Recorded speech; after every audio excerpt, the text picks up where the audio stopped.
Hello. What's up? How you doing? How you feeling? How you living? So yeah. Today I want to tackle a specific and particular question that everybody's asking me. How was Botswana? How was Botswana? How was Botswana?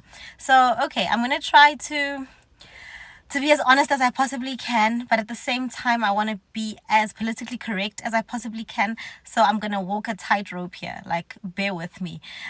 So if you've seen my differences between Botswana and South Africa video, yeah, I did mention flies already, so I'm gonna talk about them a lot, but I will mention them because I mean, yeah, I have to, right? So didn't like that, of course. Did not like that at all.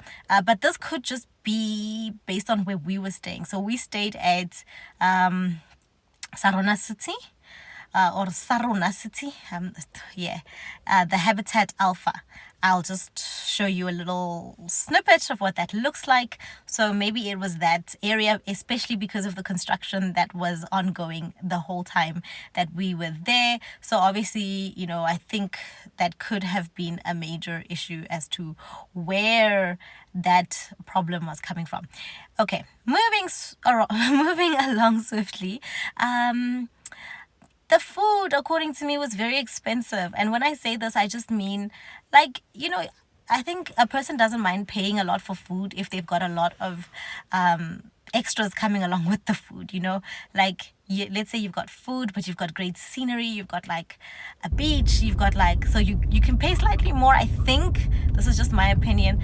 So I felt that because most of the time when you're in a restaurant, in Gaborone, I wasn't seeing a lot of extras, right? I didn't see performers, I didn't see singers inside of, the restaurants, except for the one time when it was like a Christmas special. But generally, like, there wasn't a lot extra coming along with the meal, except for just the friendly staff and the meal itself. And usually, I mean, depending on where you were, that could have also been a little bit sketchy. So I didn't like the fact that the food was quite a lot of money, in my opinion. Okay, so there was a lot of well-mannered people, especially kids. Where we were staying, there was a lot of kids playing, and they were just so cute. I know there was like a day when we went to the area where you kind of like work out. It's like an outside, almost gym situation. Kids were there, and we were like, we were around them. So yeah. It was a very interesting group of kids. One of the kids surprised me because he was like, he was talking to one of his friends, and because I was speaking to them in English, and maybe that's not typical, so then he told his friend that I can't speak Tswana, and I'm like, what do you mean? So then I tried to speak Tswana, and I spoke Sipitori, which is like slang. It's Praetorian slang. I think I said, well, it's actually kind of like, I said, I spoke a bit of Pedi, and then I realized that, oh no, I'm actually speaking Pedi, I'm not speaking Tswana. So then I switched to Tswana, and I'm like, no, I can totally speak, what's up? That was a moment. It was funny. Anyway, the neighbors were also generally quite decent, quite friendly, peaceful people. Generally, I didn't have a lot of issues with the neighbors, except I think there was a apartment just above us. They were throwing things. Like, towards the last week, I think we found a pack of just things we shouldn't have been finding, packs that just should belong inside people's rooms that don't need to be thrown over the balcony onto the floor for everybody to see what y'all were doing with those packs. Like, please keep your packs to yourself, if you know what I mean. But yeah, that was annoying. And also, like, that those neighbors upstairs, they were just, but I think it was an Airbnb because that was just 1 week, because generally the rest of the 2 months there was no other issues. So I'm not gonna like flag, like, terrible neighbors. Not really a thing. Just just that 1 week. Noise levels, even in the malls, even when you're walking around, it's like super quiet. I love it. Like, you could almost hear a pin hit the floor, which is wonderful. So that was super nice. Even inside the malls, like, music is not being played too loud, like nothing is being done in excess of what it needs to be, which was wonderful. I saw very minimal homeless people. So in like the 2 months that I was there, I only had experience of like interactions with like maybe 3 people who seemed like they were struggling to get by, and even so they didn't seem to be doing that terribly. and I mean it when I say that, because I've seen, in South Africa you can see like, whew, it gets very bad. So the ones that I saw, they looked like they were just barely making it. But one was quite rude. I mean, he swore at us, threw some words around, saying something about a demon in not so good English, which was really offensive. But like I let it slide. But like it was like, and he just got so pissed because we didn't give him any money. We didn't have any money to give him at the time. Like we had no like physical money on us, and he still got offended. So that wasn't nice. That happened in Airport Junction. All three instances with people who were struggling, who were like kind of maybe starting along the line of begging, that happened in Airport Junction, nowhere else, which was interesting. And then the malls closed quite early for me, according to me. I think like towards 4 or 5 I was struggling, but this was during the Christmas time, so maybe that's why. And then there was also some instances. So remember, I did say in one of the videos that I believe that the customer service in Botswana is better than in South Africa. I still hold this from a general perspective, but I'm not gonna lie, we did have some instances that were just not that were not cool. For instance, the KFC in Sarona City gave us 4 snack burgers without any sauce. Just imagine getting 4 dry burgers, so just burger buns, and the patties tasted a little bit different, and then with just lettuce. Meanwhile, you also added the donation amount, and like you didn't get any sauce. It's like, what's going on? The Nando's as well at Airport Junction, pretty much okay. Nando's was awesome, but there was just an issue of like they never had salads. Like if you wanted salads, we got coleslaw a couple times, but like if you want salads, just that grande salad, we had it twice, and like we like it, but like it was just never there. It was like, no. Then Vida E Cafe, or Vida E Cafe, I'm not sure how you say that, in what is this?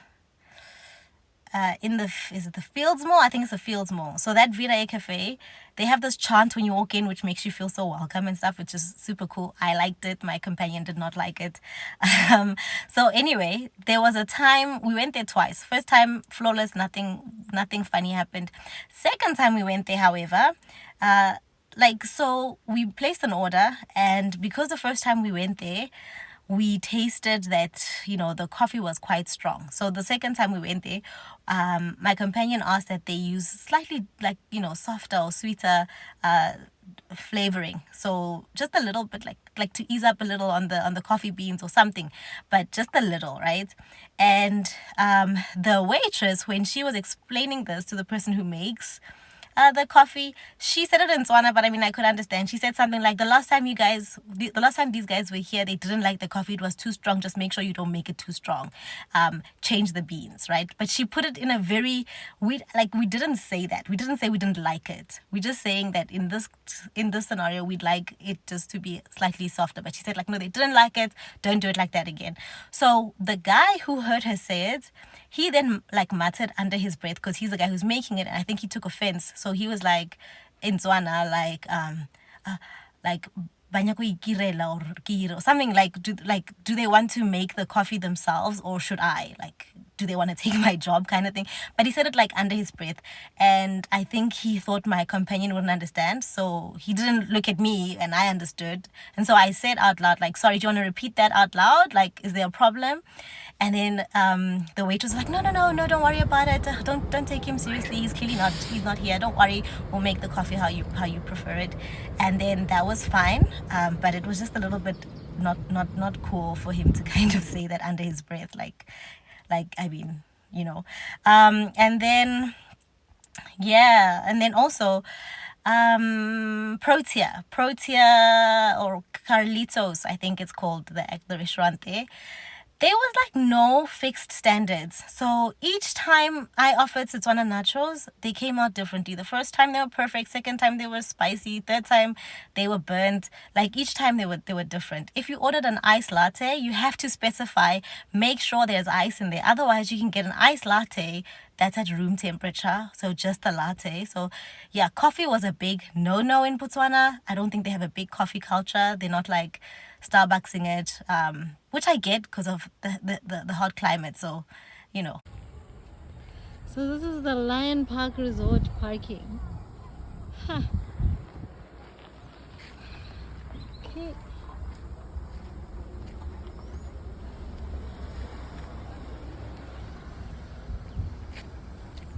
Lion Park Resort.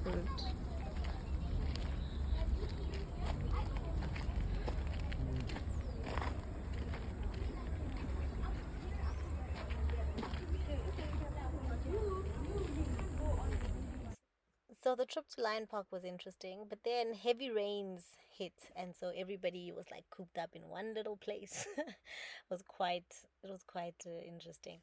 Anyway, before I forget, I wanted to speak about one other coffee shop. This coffee shop is situated very closely in distance to Mozambique restaurant, which is technically, I think, in Airport Junction, but correct me if I'm wrong. Anyway, yeah, that kind of coffee escapade didn't go very well.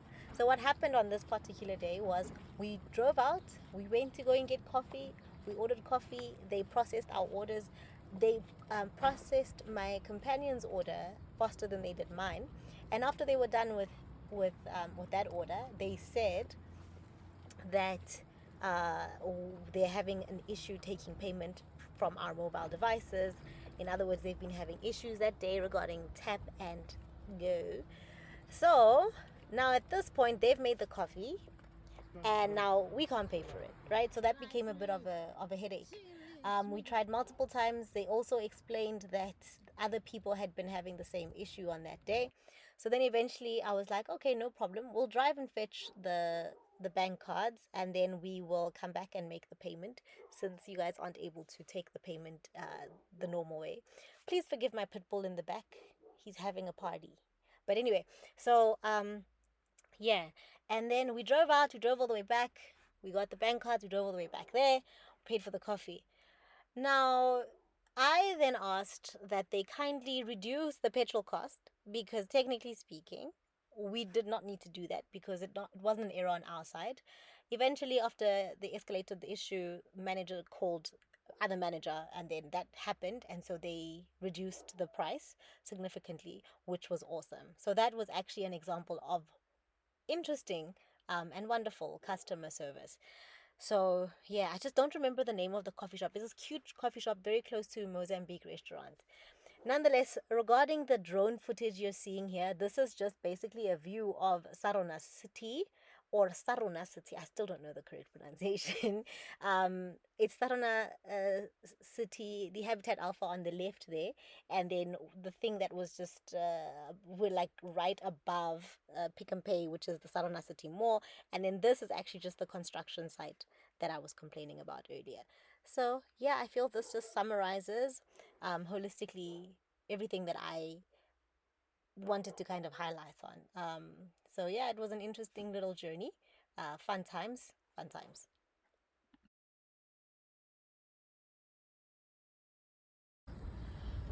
Goodbye, Botswana. Goodbye, Sarona City. Goodbye. It was a great time spent here with all the constructions that took place. Honestly, we'll remember this area. What an interesting